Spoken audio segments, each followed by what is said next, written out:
So the ministry is working on that, and I didn't know it was maybe the IMF's pressure or they did it on their own, but yesterday we did have a very extensive meeting. But don't exaggerate and inflate your claims. Let me tell you, I have gone through this exercise, and one of the problems I faced in settling the claims, I was a neutral party, that's why I was given this job, was everybody was inflating and exaggerating the claims. If you do that, you are actually doomed to failure right from the beginning. These are all audited so numbers. Please get them audited by a respectable audit company, and everybody should get it. IPPs should get it, TSO should get it, refineries should get it, and then present those claims. Because last time I found that we had to discount a lot of these claims which are inflated.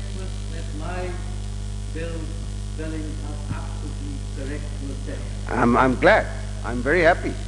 I want everyone to do this same thing. Actually, the issue of reconciliation and the excessive claims is not with the companies like HUBCO, PSO and the refineries. So they have segregated this group of companies separate, okay. But they have issues like with KWSBs and WAPDAs and all those places. Right. So there are two classes of people over there. Iqbal Usman, do you understand the interest rate is the solution to contain the inflation in Pakistan? Oh my God. I knew that this is coming out. How many times in your life have you been asked that question? Look, let's first determine what is the policy objective, because every instrument has to be related to what your policy objective is. If the day is that we have to bring down inflation, not only through the interest rate. Let me remind you, interest rate is only one of the instruments. Supply side is equally important. Why inflation is important as a policy objective today? Because Pakistan has never seen in its history at any point of time a 25% inflation rate. When we used to go for a double digit, there was a hue and cry in the country. The two groups which get hurt most from inflation are the poor, because they don't have any assets, and the fixed income groups, who are quite vocal in any society. So if you have the objective that you want inflation to be lowered, then the interest rates curtail the aggregate demand and lead people to save more, because their returns on the savings are going to be quite high. The speculative demand for money is reduced, and therefore it is good, but there's a time lag. It doesn't happen overnight. What is the flip side of it? The production in industry is lowered because the interest rate costs are higher and they cannot absorb it, particularly at this time when there is power shortages, there are gas shortages, there are fuel oil prices which are going up. So cumulatively, this is going to hurt the growth, and the growth will be lower because of this. If you want to have growth as your policy objective, then the interest rate increase is not the solution. It is something else, which is interest rate reduction. But then you must be prepared to accept 50% inflation. So it depends what is your policy objective at any point of time. And the policy objectives should change from time to time. In 2001, when the economic growth rate was 1.8%, we cut down the interest rates to stimulate the economy. We could not use the fiscal policy lever because the debt GDP ratio was 100%. But inflation at that time was 4%. And therefore, there was a lot of slack in the economy. So we put the accelerator on the monetary policy, expansionary monetary policy, brought it down to 3-4%, and investment took place and the growth took place. But in 2005, inflation started showing its head, so you had to tighten the monetary policy. So there cannot be one recipe for all times to come. The recipes have to change according to the circumstances and according to the policy objectives that you have.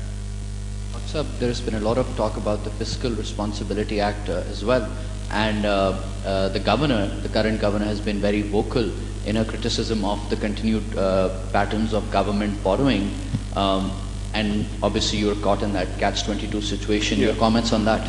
Well, yesterday, as you were present at this forum, I said the State Bank cannot do anything about it because under the law, anytime the government borrows, automatically a market trade treasury bill is created.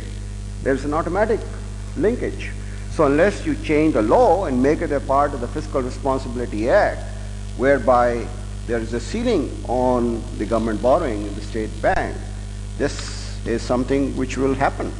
Whether you have the willingness to, stop the borrowing, that's a different act. But as far as the legal framework is concerned, it allows the government to automatically borrow from the State Bank. Dr. Saab, excuse me. Dr. Saab, you have been, I'm here. Ji. You have been educating a lot about the private sector to do the business over the years, and you just mentioned also, and you always said that the government basically should come as the regulators, and they obviously keep tightening the belt whenever it is required. But recently what happened in the United States and also basically in the Europe, where the government had to inject a lot of money obviously in the financial institutions, do you think so that the capitalism as an economic system does not have the same strengths and it has got its own weaknesses, fundamental weaknesses? The government actually should come out in the large conglomerates with the financial stakes and then should regulate it properly, because obviously then they can have a lot of say, apart from developing the macroeconomics objectives. I think if we draw the conclusion, which lots of people are doing, and you are not the only one, that what happened in the United States and Europe today is a negation of the whole capitalist system, we are in for trouble, because that's not the case. The case is that you have to save capitalism from capitalists themselves. And the capitalists, because they were not regulated and because they were coming up with financial innovations which the regulators did not understand, took excessive risks with other people's money. And when you take excessive risks with other people's money, then it is the duty of the state to come in and protect the system. A lot of people ask the question whether Mr. Paulson made the right judgment call when he did not bail out Lehman Brothers. He did bail out AIG because AIG was carrying all the credit default swaps of about 25% of the overall exposure. And anything happened to AIG would have repercussions throughout the financial system. Lehman Brothers also had a lot of exposure outside the banking system in what I call as the shadow banking system. And the fact that you had unregulated or poorly regulated or weakly regulated financial system outside banking, in my view, is one of the trigger point of this whole issue. Why? In the conventional banking model, the mortgage loans were originated by the bank itself, and it kept that exposure on its books, and the servicing was being done. So there was an obligation on the originating banks to do due diligence as far as the creditworthiness and the repayment capacity of the borrower was concerned. But when you take and have the originate and distribute model, where you aggregate all that, slice and dice, get the credit rating, pass it on to the other